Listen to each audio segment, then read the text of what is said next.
Shalom. Silakan tetap berdiri. Oh, saya ngerti tertawanya itu apanya, arahnya kemana. Silakan duduk. Saya Yosef Latuprisa. Kelihatannya sudah yang kedua kali saya datang dengan istri saya. Sebelumnya asisten saya. Ya. Dan tahun ini saya diberkati dengan cucu ketiga. Tapi semuanya di luar negeri ya.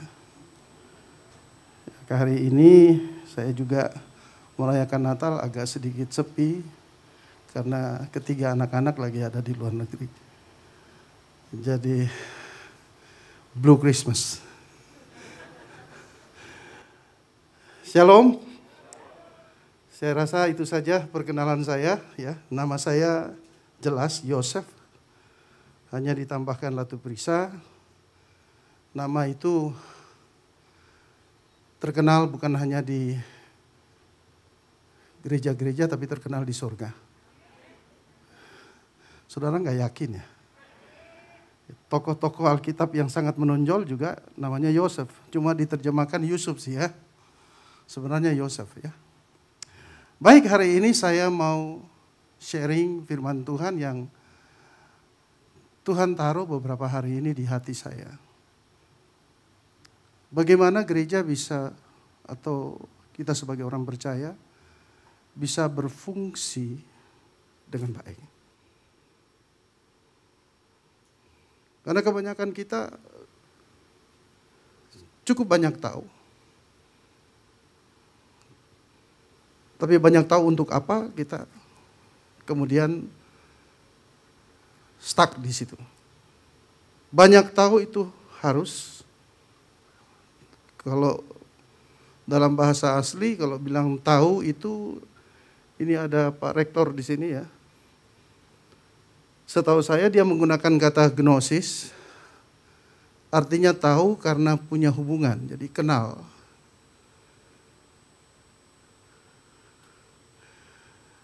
Kita bisa tahu tapi kita belum tentu kenal. Kita hanya kenal kalau kita punya hubungan dengan Tuhan kita. Maka kata yang paling tepat ya kenal sebenarnya, bukan tahu. Banyak kenal mestinya mendorong kita untuk berfungsi dengan baik. Maka mari kita lihat satu ayat dari firman Tuhan. Satu ayat saja, tapi saya rasa ini mempengaruhi spirit saya begitu kuat. Sehingga saya mengakhiri tahun ini dengan ucapan syukur yang luar biasa, karena sepanjang tahun yang lalu, saya tahu beberapa tahun yang lalu, Bapak Rohani kita, Dr. Leonardo, pernah mencanangkan 1 tahun di mana dengan tema besar The Year for Action. Itu beberapa tahun yang lalu. Ya. Lalu tahun lalu di gereja kami, sebelum memasuki tahun 2021, Tuhan lebih banyak berbicara, ini waktunya untuk bertindak. Dan padahal di tengah-tengah situasi pandemi, terus kita menjadi pasif. Banyak kawan-kawan saya sudah pulang ke rumah Bapak. Saya yang dalam kondisi kesehatan yang terbatas, mulai merasa lebih baik saya mundur dan diam di belakang panggung. Karena situasi. Tapi kemudian Tuhan berbicara, ini tahun harus bertindak. Dan kami bertindak. Dan hasilnya luar biasa. Tahun ini kami membuka pelayanan khusus sport ministry di kawasan timur Papua. Dan saya melihat ke depan mestinya gereja memberi perhatian spesial, khusus, istimewa buat Papua. Bukan hanya kekayaan alamnya, tapi kekayaan manusianya luar biasa. Dan itu kota yang mestinya menjadi kota Injil, tapi kemudian dari sepupu kita begitu juga sangat kuat bekerja di sana, melayani di sana. Sementara gereja cukup banyak. Maka tadi di ruang ganti, ya, saya bicara dengan beberapa pendeta bahwa kalau gereja tidak buka matanya dan lihat kawasan timur, Papua akan jadi kenangan. Kalau kita masuk yang sudah pernah ke Papua, kalau saya tinggal persis di Teluk Cendrawasih, di atas bukitnya ada salib besar sekali. Itu memberi sign buat saya bahwa kota ini adalah, atau tanah Papua itu adalah tanah Injil. Dan memang semangat Injil tradisi sangat kuat di sana. Tapi lagi-lagi kalau itu cuma tradisi tidak akan punya efek apa-apa. Karena itu mari kita bersama-sama berdoa, dan tidak hanya berdoa tapi kita bertindak. Dan pada tahun yang lalu kami berhasil sekaligus menyiapkan untuk PON 21 yang mengarah ke Aceh, dan saya masuk lewat Papua. Luar biasa. Baik, kita lihat satu ayat firman Tuhan dari Lukas pasal 1. Lukas berapa? Pasal 1. Ayatnya yang ke-38. Kalau sudah dapat, katakan amin. Kalau belum dapat, diam-diam aja ya. Lukas pasal 1 ayat 38. Sebuah tema yang sebenarnya kurang asik. Nggak menarik bagi kebanyakan orang Kristen. Tapi ternyata saya cermati dan terus menelusuri, ternyata ini begitu penting.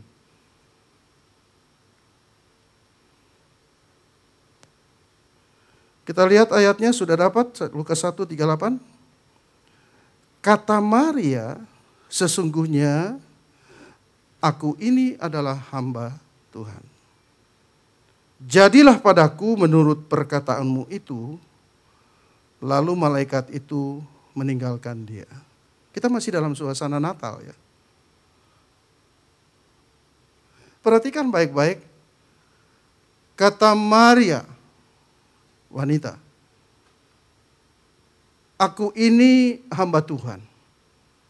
Jadilah padaku menurut perkataanmu ini. Ini sebuah pernyataan. Di dalamnya ada pengenalan, kenal diri. Tapi sekaligus ini sebuah pernyataan yang berisiko tinggi.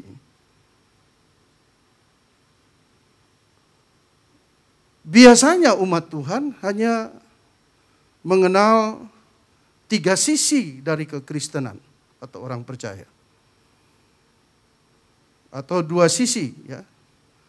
Anak dan murid.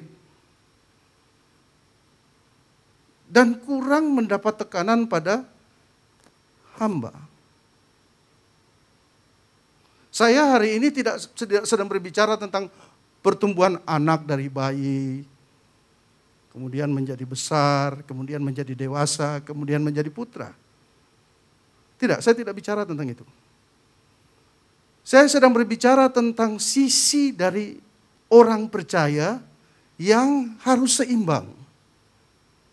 Karena tanpa keseimbangan, kita menjadi orang percaya yang sekali lagi tumpul.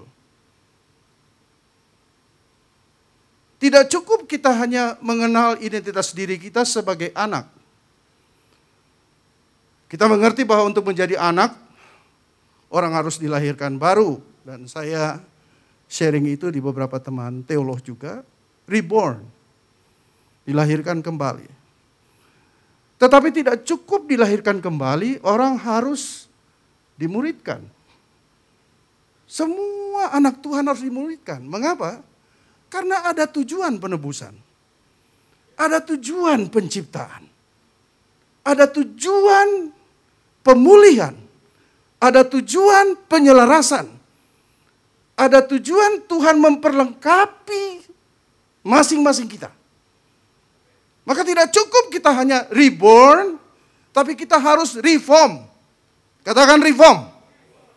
Permasalahan gereja adalah, kalau kita berbicara tentang reform, maka orang mulai mengerti reform itu hanya di sisi konsep.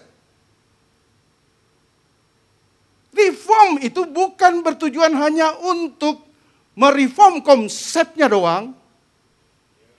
Tapi reform itu sebenarnya sasarannya adalah orangnya yang harus direform.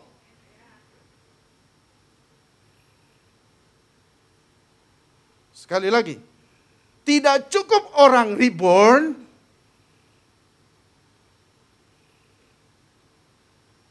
orang harus mengalami reform.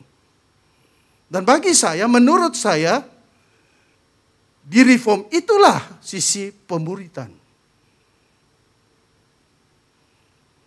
Dan ini bukan pemuritan hanya isi pengetahuan. Maka saya selalu katakan dalam reform punya 3 sasaran. Yang pertama, dia harus strong in the spirit, kuat di dalam roh.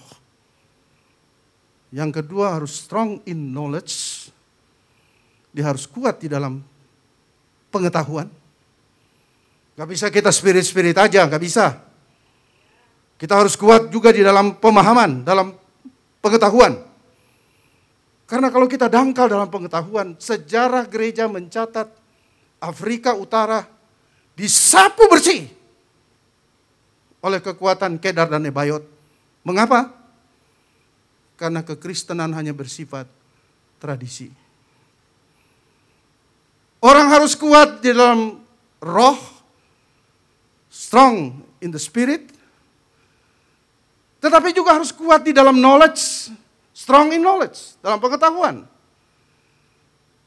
Strong in the spirit, strong in knowledge akan membuat kita, semua masing-masing kita, akan menjadi strong in example. Kuat dalam keteladanan. Jangan lupa amanat agung, itu punya paket ini.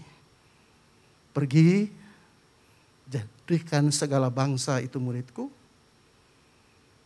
Baptis bla bla bla. Ajarkanlah mereka untuk tahu. No. Ajarkan mereka untuk, tuh pintar semua. Jadi strong in the spirit, puji Tuhan, saya di reposisi Tuhan di gereja ini. Itu sebabnya saya selalu rasa kalau ke sini dak-dik-duk saya. Ya, mau bicara apa di sini ya? Karena semua punya ketajaman spirit. Ya. Ketajaman spirit membuat saya bisa melihat destiny dari gereja yang Tuhan percayakan saya bangun. Dan juga arah dari sport ministry, Indonesia Sport Ministry. Saya baru mengerti setelah saya kenal Dr. Leonardo Syamsuri. Itu sebabnya saya nggak bisa tolak kalau dibilang, Bapak, situ ya. Tadi malam saya capek sekali, saya bilang buat istri saya, apa saya WhatsApp Pak Lewi ya, tolong ganti saya. Tapi tahu-tahu saya keduluan. Pak Lewi bilang, jangan lupa ya besok. Dari belakang baru saya tahu ada Pak Lewi, coba saya duluan. Saya bilang sudah diganti Pak Lewi Pak. Begitu ya. Ya benar, saya sharing di mana-mana. Tapi kalau masuk ke sini saya agak rasa, enggak boleh aneh-aneh di sini ya. Teolognya perlu, tapi spiritnya juga harus kuat ya. Jadi sekali lagi, kalau reform selalu punya 3 arah. Ya, strong in the spirit, strong in knowledge, dan strong in example. Jadi kuat di dalam roh, kuat di dalam pengetahuan atau pengenalan, dan juga kuat di dalam keteladanan. Paham? Jangan berhenti hanya strong in the spirit. Jangan di situ kita nanti jadi spiritisme. Justru keseimbangan itu yang saya belajar di sini. Yang saya bilang ini pas dengan jiwaku yang tadinya injili banget. Tapi setelah di sini saya bukan lagi injili. Bukan lagi gereja aliran. Saudara bingung ya, lihat saya begitu pakai masker tapi tidak kelihatan senyumnya, tambah bikin saya grogi ya. Ya, untung Pak Lewi masih kedengaran suaranya ya. Ya. Jadi tidak cukup kita hanya strong in the spirit. Nanti kita jadi spiritisme kata Pak Leo. Dikit-dikit Tuhan bilang. Tuhan bilang kalau berlawanan dengan Alkitab, ini firman yang tertulis. Itu pasti bukan Tuhan bilang. Bahasa asli bilang, itu beta bilang.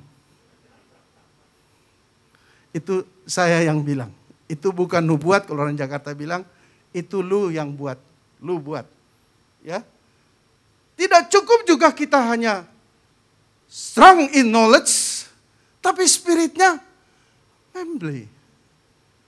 Kalau kita bicara spirit, kita bicara kehidupan.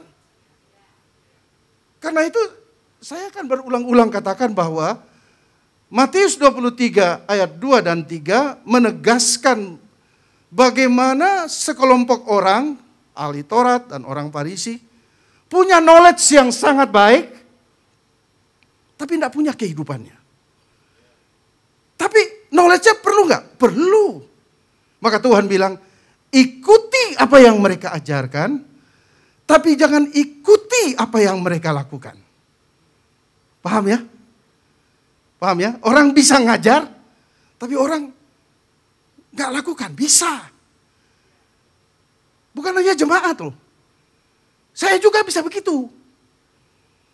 Maka yang namanya reform, ketika saya memberi hidup, bentuk ulang, maka saya bilang kalau yang namanya pembentukan itu ada unsur diajar atau belajar, ada unsur dilatih atau berlatih, ada unsur didisiplin. Harus ada unsur itu. Dan jemaat gak suka. Maka saya bilang mesti ada keseimbangan yang ketiga. Reborn, reform, dan refunction. Berfungsi kembali. Karena tadinya kita tidak berfungsi. Kita hanya sekedar tahu. Mengapa saya angkat ini? Karena saya lihat 807 kali kata evet dipakai dalam perjanjian lama. Ada juga teolog yang iseng ya. Hitung satu-satu. Saya harap Pak Frederick lebih iseng lagi. Ini baru perjanjian lama. Berarti kata evet atau hamba, saya suka dengan New American Standard menggunakan kata bond slave untuk Lukas pasal 1 ayat 38 ini. Bond slave artinya hamba yang terikat. Terikat pada tuannya. Bukan terikat hanya pada berkatnya. Bukan hanya terikat pada pekerjaannya. Kan banyak kita nih merasa kalau tidak melayani rasa berdosa. Itu terikat pada pekerjaannya. Ya. Tapi tidak terikat pada pribadinya. Saudara dengarkan baik, ini berhubungan dengan ketaatan.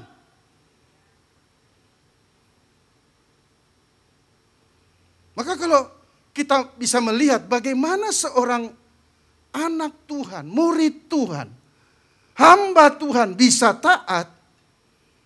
Karena taat itu bagi saya pengertiannya harus jelas. Taat bukan hanya kepada pribadinya saja, tetapi taat kepada perintah-perintah, aturan-aturan, kehendak Tuhan. Kenapa saya katakan begitu? Karena kalau saudara perhatikan Yusuf, contoh ya. Kalau kita bicara tentang hamba, paling bagus evet, mengambil contoh saya rasa Yusuf paling enak ya. Yusuf itu mengerti apa artinya jadi hamba. Mengapa saya bilang begitu? Karena tadi rumusnya, taat itu bukan hanya kepada pribadi Tuhan kita, tapi taat itu juga berarti kita taat pada perkataan-perkataannya, pada perintah-perintahnya, pada aturan-aturannya. Jadi waktu Yusuf di rumah Potifar dalam Kejadian pasal 3, kita tidak punya waktu untuk baca itu ya. Ayat 5 sampai ayat 7 saya rasa tepat. Masih saya hafal itu cerita karena itu menyangkut pribadi saya, Yosef. Toh. Digoda sama Tante Poti. Karena tidak punya nama lain. Cuma dia bilang istri, jadi saya bilang Tante Poti aja. Waktu Tante Poti goda dia ngerti apa artinya taat. Dia bilang semua diberikan oleh tuanku Potifar kepadaku. Bahkan oleh karena bantuanku, dia tidak lebih besar dari aku. Tapi yang satu ini tidak diberikan. Pak Potifar nggak ada. Yang ada cuma tante yang sedang merayu-rayu dengan suara yang mendayu-dayu. Wow. Ya. Yusuf mengerti apa artinya jadi seorang hamba. Karakteristik yang utama dari seorang hamba adalah taat. Kita kan sering terjemahkan taat tidak perlu penjelasan. Karena semakin dijelasin semakin tak dibuat. Bilang sama sebelahmu, benar gak tuh? Semakin dijelasin semakin tak dibuat. Maka itu Dr. Martin Luther katakan, kamu taat supaya kamu mengerti. Kamu mengerti supaya kamu taat. So simple. Waktu Tante Poti goda Yusuf, dia bilang begini. Memang Om Poti gak ada kalau pakai bahasa saya. Tapi peraturannya ada. Perintahnya ada.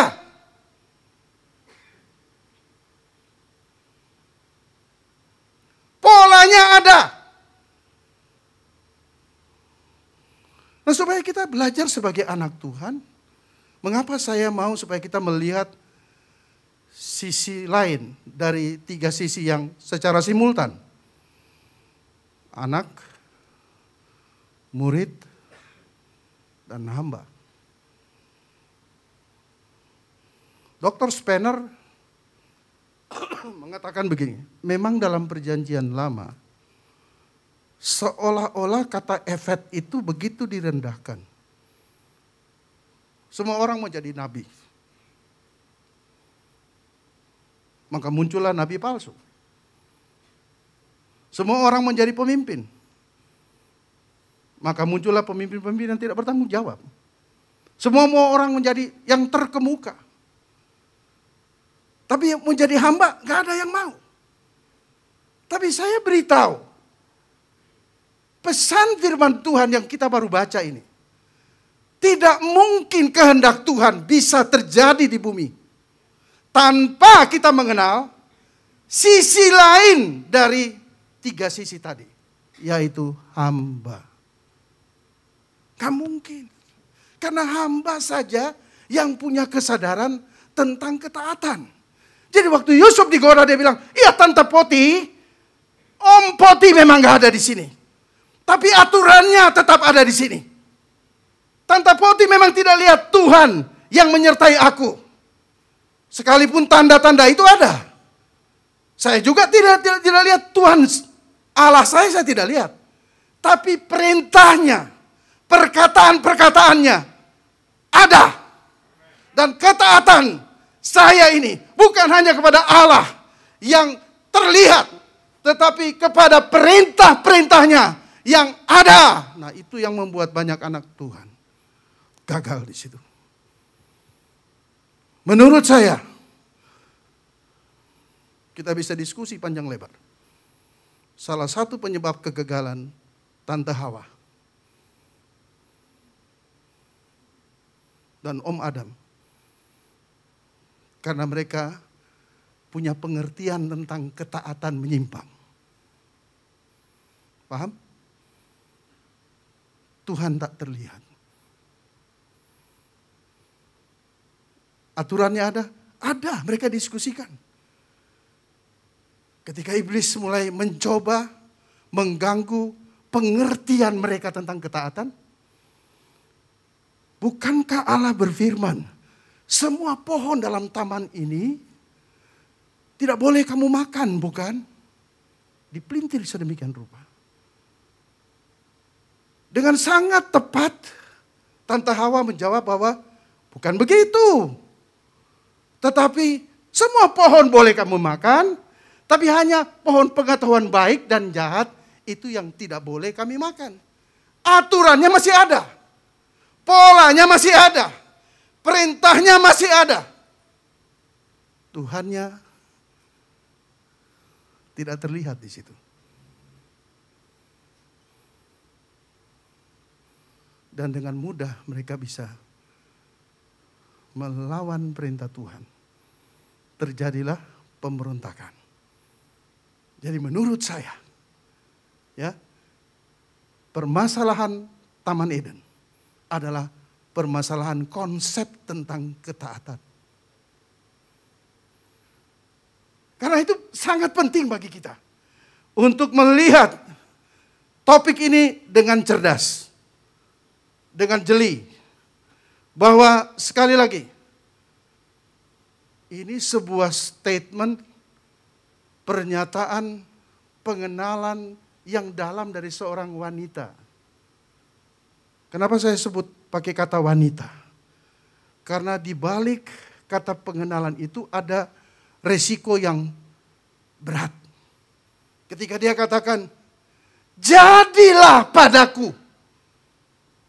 Saudara, dia sedang mempertaruhkan banyak hal di situ. Apa? Harga diri. Hamil tanpa suami. Kan dia tidak tahu Yusuf ini nanti bersikap seperti apa. Paham? Kalau itu saja barangkali Maria masih bilang, sabodo deh. Kalau cuman harga diri. Tapi beresiko oleh karena peraturan tentang hamil di luar nikah. Itu dirajam dengan batu. Saudara paham? Jadi saudara pikir ini simple?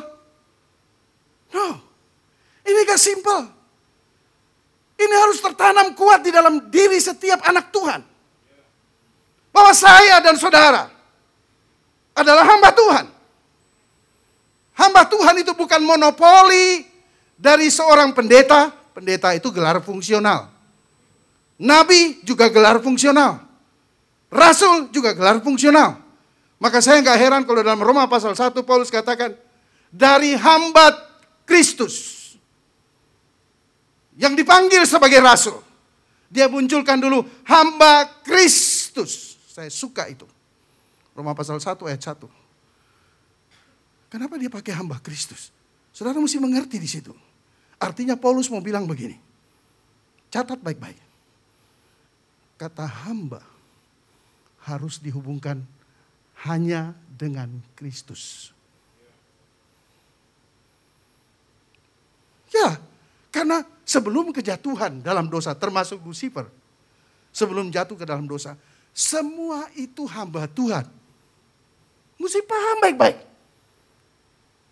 Maka kata anak juga harus dihubungkan dengan anak Tuhan. Murid juga harus dihubungkan dengan murid Tuhan.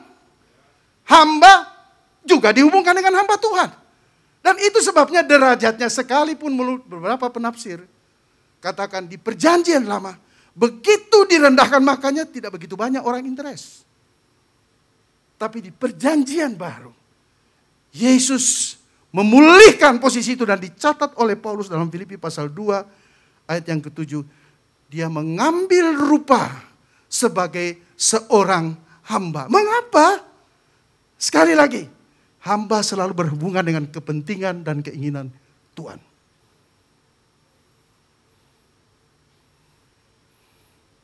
Paham? Saya adalah seorang hamba. Tidak ada gunanya saya jadi pendeta kalau saya tidak sadari diri bahwa saya hamba. Saya tidak bicara tentang mentalitas hamba yang yang jadi kampungan ya. Bukan itu maksud saya.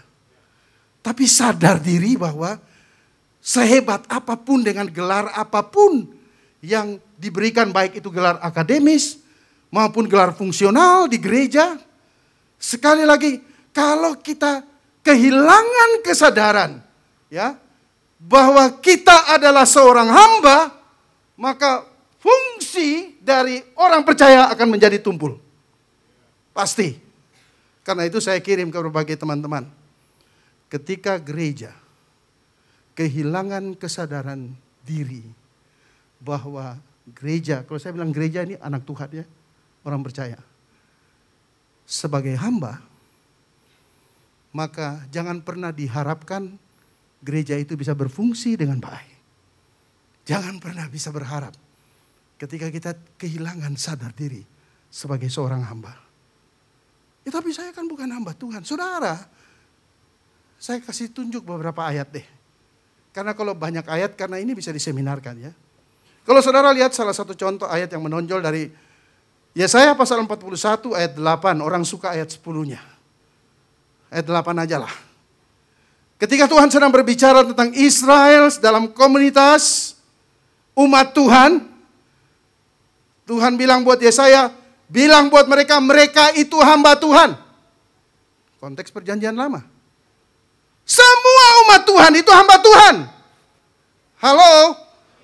Semua di sini anak Tuhan? Saya hamba Tuhan. Kalian hamba Tuhan. Itu sudah dari perjanjian lama. Kalau saudara dengar pengajaran Tuhan Yesus dalam Matius 24 ayat 45, Tuhan Yesus berikan perumpamaan tentang orang percaya. Orang percaya adalah hamba Tuhan. Kita semua ini hamba Tuhan. Memang ada yang diberi gelar fungsional sebagai PDP, pendeta depan pintu, ya kan? Ya. PDM, pendeta dikit-dikit mogok gitu kan.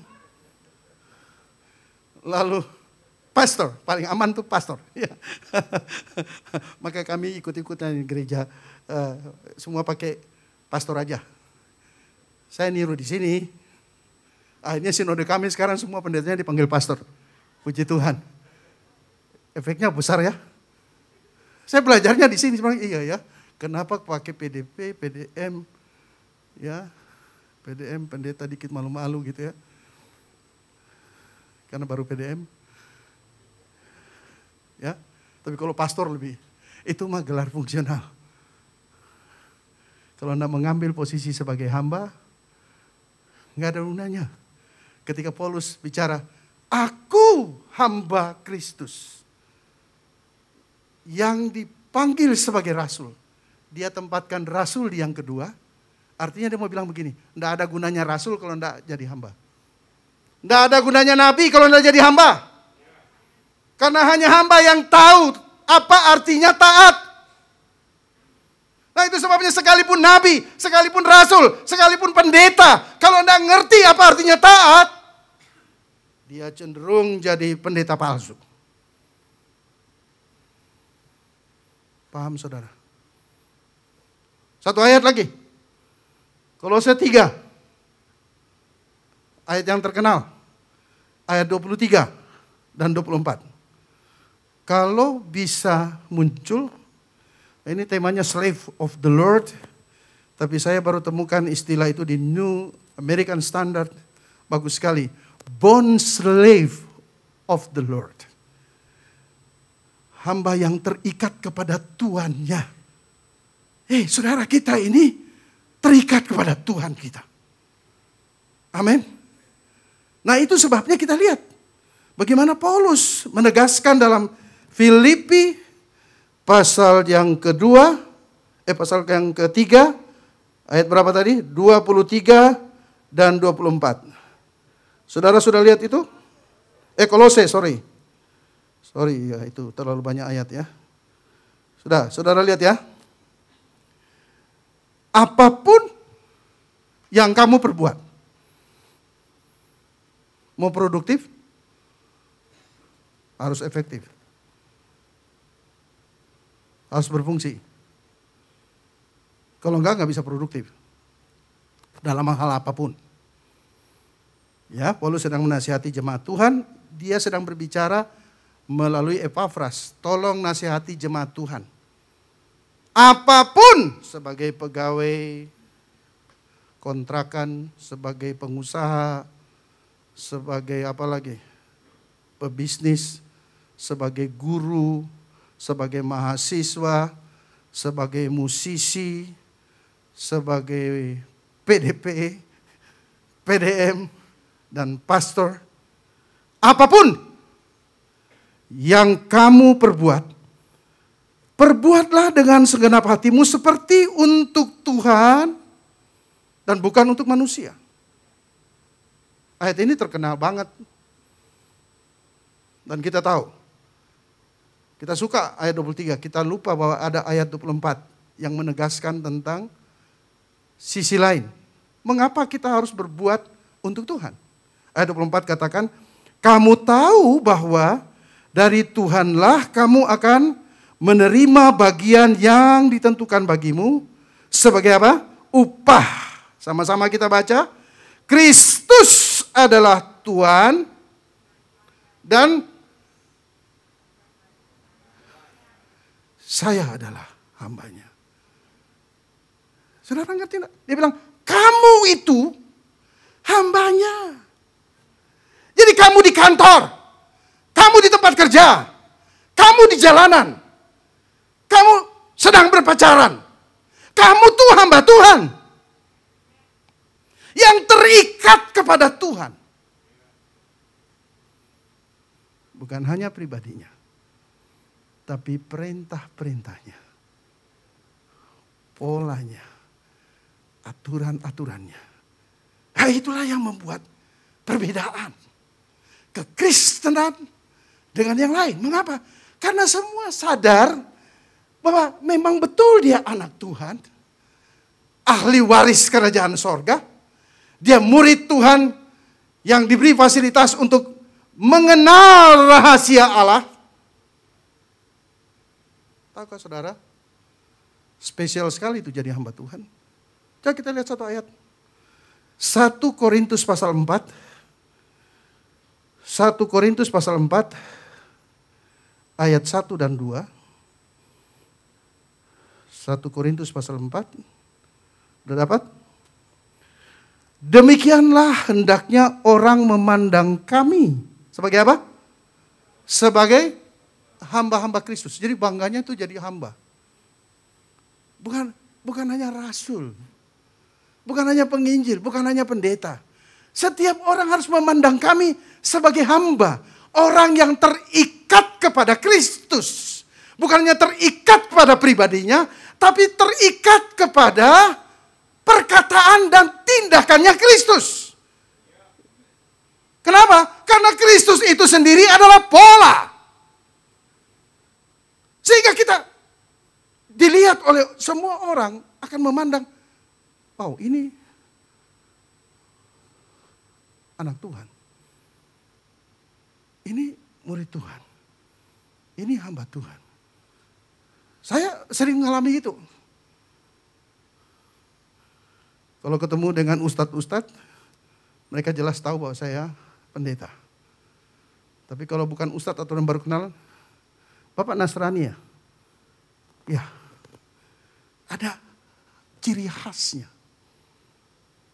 Dalam berkata-kata, dalam bertindak,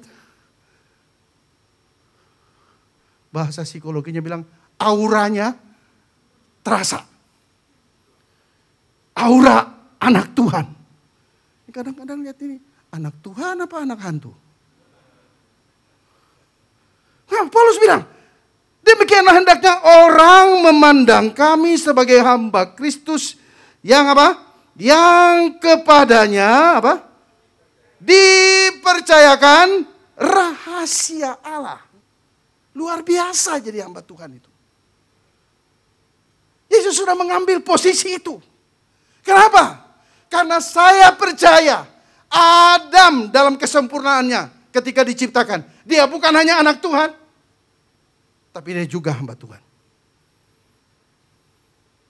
Itu sebabnya dia bisa melaksanakan perintah Tuhan dengan baik. Paham? Maka ini penting sekali ya. Kita lihat. Kemudian ayat 2 bilang, yang akhirnya dituntut dari pelayanan-pelayanan yang demikian ialah bahwa mereka ternyata apa? Dapat dipercayai. Jadi yang bisa dipercayai nanti itu lebih banyak karena orang yang punya kesadaran bahwa dia adalah hamba yang terikat kepada Kristus. Dan peraturan, perintah, pola yang Kristus berikan. Ajarkanlah mereka untuk melakukan apa saja yang aku lakukan. Dia menjadi pola. Nah karena itu saudara-saudara, sekali lagi saya tidak mau bicara terlalu panjang lebar. Karena ini ayatnya kalau ditelusuri bisa berseri-seri. Dan muka saya lagi berseri-seri.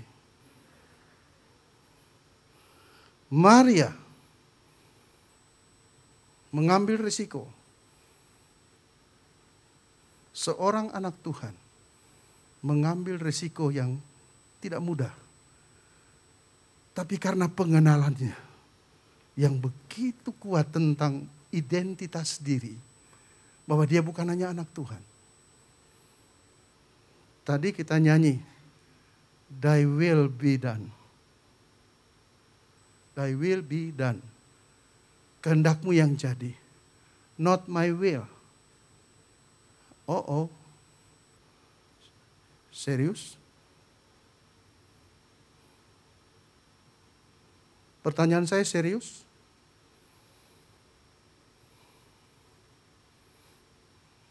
Mudah ya nyanyi? Khotbah juga mudah ya? Dr. Leonardo bilang, pekerjaan yang paling mudah itu khotbah. Benar, kecuali khotbah di sini. Mudah. Tapi kenyataannya kita bisa miss. Tindakan kita akan menunjukkan seberapa kuat firman mempengaruhi hidup kita. Dari perkataan kita, dari tindakan kita akan terlihat seberapa kuat pemahaman kita, pengenalan kita tentang Tuhan dan kebenarannya mempengaruhi hidup kita. Kalau kita cuma tahu tapi itu tidak mempengaruhi hidup kita, gak heran hidup kita tetap sama. Tapi nyanyinya, hidupku takkan sama. Hidupku takkan sama. Gitu kan? Masih sama. Kalau masih sama ada sesuatu yang keliru. Apanya yang keliru? Saya percaya kalau di sini, aduh ajarannya begitu bagus. Spiritnya begitu bagus. Kuat dalam roh. Kuat dalam pengetahuan. Harus juga kuat di dalam keteladanan. Baru kita bisa bawa dampak. Bawa pengaruh. Karena gereja dihadirkan untuk mempengaruhi. Dimulai dari rumah kita. Tetangga kita. Dan bagaimana bisa mempengaruhi kalau firman itu sendiri tidak mempengaruhi hidup kita? Nggak mungkin saudara-saudara. Nah karena itu. Kita lihat baik-baik ayat ini. Maria mengambil resiko yang tidak mudah. Banyak anak Tuhan mau taat, mikir-mikir resiko. Permasalahannya, kalau kita bicara tentang fasilitas yang Tuhan berikan kepada hamba, kalau saudara baca dalam Yesaya pasal 41 ayat 10, aku menyertai kamu. Tidak ada satupun kekuatan yang bisa menghadang engkau. Engkau akan terus dan menghadapi dengan kemenangan demi kemenangan. Kita klaim itu, tapi Dr. Leonardo selalu katakan prosesnya yang kita tidak mau. Makanya Tuhan tidak pernah bilang proses. Tuhan selalu bilang hasil doang. Mau hasil besar? Nah, amin. Karena di balik hasil yang besar. Mau sukses besar? Ini saya ragu-ragu. 3 orang aja. Mau sukses besar? Kita hadapi tahun depan. Kita akan masuk dengan situasi pandemi. Tantang diri kita masing-masing. Mau sukses besar? Berani hadapi tantangan besar. Sedia bayar harga yang besar. Amin. Jangan cuma tidak disenyumin pendeta udah tersinggung. Minggu depan cari gereja lain. Ini orang anggota gereja, dulu saya bilang GBMB. Gereja bukan, masjid bukan. Dia tidak tahu mau kemana. Sana sini, sana sini. Baik. Karena itu, saudara lihat, dia mengambil resiko. Saudara bisa bayangkan kalau dia tolak ini. Kira-kira kita rayakan Natal enggak? Enggak. Ada yang bilang enggak. Ada bilang iya. Ada yang enggak tahu. Dan ada yang enggak mau tahu. Bisa jadi enggak, bisa jadi Tuhan akan pilih orang lain. Saudara, tidak mungkin Maria mengambil keputusan ini. Kalau dia tidak sadar diri bahwa dia adalah hamba. Dan itu sebabnya saya tidak heran kalau Tuhan Yesus dengan tegas, Paulus katakan, dia mengambil rupa sebagai seorang hamba. Karena hamba selalu siap sedia menghadirkan kehendak dan kepentingan Tuhannya. Amin. Karena itu ada 3 poin yang saya mau sharing buat kita. Bagaimana supaya kita bisa taat seperti Maria. Memasuki tahun depan. Hadapi tantangan akan semakin berat. Saya beritahu tantangan tidak akan semakin mudah. Ini Pak Pendeta tahu dari mana? Tahu dari Alkitab. Alkitab bilang keadaan akan semakin sukar. Itu jelas kok. Tidak dibilang keadaan akan semakin baik. Nggak ada. Dan prediksi dunia, para sosiolog, saya suka ikuti mereka. Ya, keadaan akan semakin susah. Sosial, ekonomi, dunia bisnis, dan semakin sukar.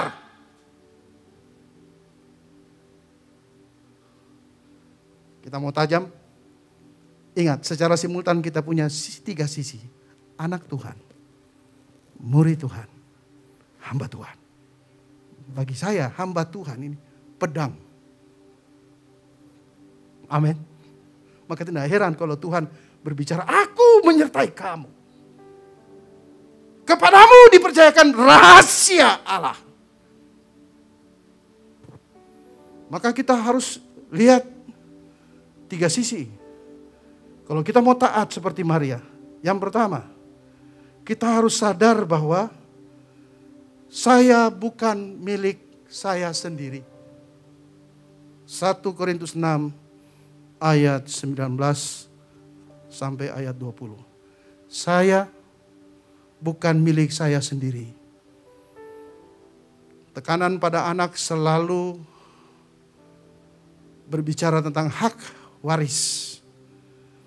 Mari kita mau melihat sisi lain dari orang beriman. Sisi hamba. Saya bukan milik saya sendiri. Saya milik Kristus. Yang terikat pada pribadi Kristus dan perkataan Kristus. Tanpa sadar akan kepemilikan ini, maka tidak ada kata surrender. Tidak pernah terjadi kata berserah. Hadapi apa-apa, menyerah. Bukan berserah. Apapun yang kita hadapi, tetap berserah. Karena kita milik Kristus. Wah, kalau milik Kristus, yang pertahankan bukan saudara.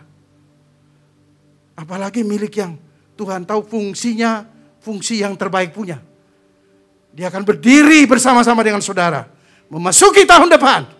Dari satu kemenangan kepada kemenangan yang lebih besar. Sadar bahwa saya bukan milik saya sendiri. Ketika Maria sadar. Tidak terlalu banyak dialog dengan malaikat. Saya suka dengan bagian terakhir dari ayat 38 ini. Lalu malaikat itu meninggalkan dia. Mengapa? Karena tidak banyak perdebatan. Kalau saudara terlalu banyak perdebatan, akan ada muncul lagi kitab ulangan baru. Paham saudara? Mesti diulang. Makanya kata kawan saya, dia bilang, khotbah yang paling bagus adalah khotbah yang diulang-ulang. Akan semakin tajam. Sadar yang kedua, sadar bahwa ada tugas yang dipercayakan. Ada tugas. Tadi kita sudah baca ayatnya. Ada rahasia Tuhan yang Tuhan percayakan kepada saudara. Dan tugas saudara adalah membuka rahasia itu kepada keluarga saudara, kepada teman saudara, kepada sahabat, kerabat, dan siapapun yang ada di sekitar saudara. Saudara harus sadar, ketemu dengan orang, ada tugas. Amin. Ingat baik-baik, ada tugas. Dan ingat yang ketiga, sadar akan kekekalan. Mengapa saya ambil poin 3 ini? Sadar akan kekekalan. Kalau saudara tidak bertanggungjawabkan itu sekarang, saudara akan pasti bertanggung jawab atas semua fasilitas hidup yang Tuhan percayakan kepada saudara-saudara. Itu nanti. Maka kita harus dari sekarang punya sadar akan kekekalan. Memang hidup ini sesudah ini semuanya kekal. Tapi persoalannya kekal di mana? Kekal bersama Tuhan ataukah kekal terpisah dari Tuhan? Sudah pasti kita sama-sama katakan, saya mau kekal bersama Tuhan. Nah, kalau mau kekal bersama Tuhan, saya beritahu saudara-saudara, dengarkan baik. Harus punya sadar kekekalan. Bahwa satu ketika saya akan berjumpa dengan dia di tahta putih. Mempertanggungjawabkan semua kepercayaan, fasilitas hidup yang dia berikan kepada saya dan saudara. Entah itu kesehatan, entah itu kekuatan, kepintaran, materi, fasilitas apapun, pasti kita akan pertanggungjawabkan itu. Banyak orang kehilangan kesadaran akan kekekalan. Saya melihat di hari-hari ini, di kalangan anak-anak Tuhan, bahkan hamba-hamba Tuhan, yang saya juga kenal,